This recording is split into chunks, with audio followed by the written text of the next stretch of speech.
किसी राज्य में एक राजा था। दिवस के प्रथम याचक की कोई भी इच्छा पूरी करने का उसका नियम था। एक दिन राजा सुबह सुबह दान देने के लिए बाहर आया। मांगने वालों की भारी भीड़ थी। किसी फकीर ने सम्राट से भिक्षा मांगी थी। सम्राट ने उससे कहा, जो भी चाहते हो मांग लो। उस फकीर ने अपने छोटे से भिक्षा पात्र को आगे बढ़ाया और कहा, बस इसे स्वर्ण मुद्राओं से भर दें।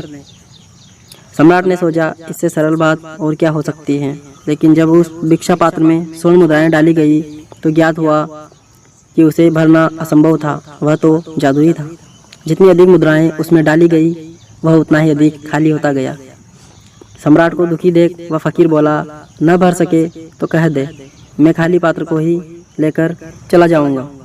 ज़्यादा से ज़्यादा इतना ही होगा कि लोग कहेंगे कि सम्राट अपना वचन पूरा न कर सका। सम्राट ने अपना सारा खजाना खाली कर दिया।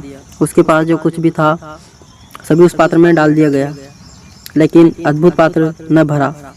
सो न भरा। तब उस सम्राट ने पूछा कि भिक्षु, तुम्हारा पात्र साधारण नहीं है, उसे भरना मेरी सामर्थ्य से बाहर है। क्या मैं पूछ सकता हूँ कि इस अद्भुत पात्र का रहस्य क्या है? वह फकीर हंसने लगा और हंसते हुए बोला, कोई विशेष रहस्य नहीं है। यह पात्र मनुष्य के मन से बनाया गया है। तो आपको ज्ञात ही होगा कि मनुष्य का मन कभी भी भरा नहीं जा सकता। मनुष्य को धन से, पद से, ज्ञान से या फिर किसी भी चीज़ से भरो, वह खाली ही रहेगा, क्योंकि इन चीज़ों से भरने के लिए वह बना ही नहीं है।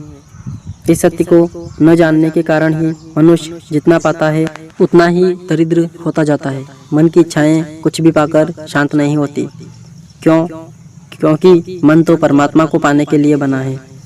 शांति चाहते हो, संतृप्ति चाहते हो या फिर मन को जीतना चाहते हो, तो अपने संकल्प को कहने दो कि परमात्मा के अतिरिक्त और मुझे कुछ भी नहीं चाहिए। अर्थात इसका सार यही निकल कर आता है कि कितना भी धन दौलत क्यों ना हो, लेकिन हमारी भूख और लालच कभी खत्म नहीं होता। अगर हम संतुष्ट होना चाहते हैं तो जितना मिले उसी में संतुष्टि का अनुभव करें और परमात्मा का स्मरण करते हुए उन्हें धन्यवाद दें।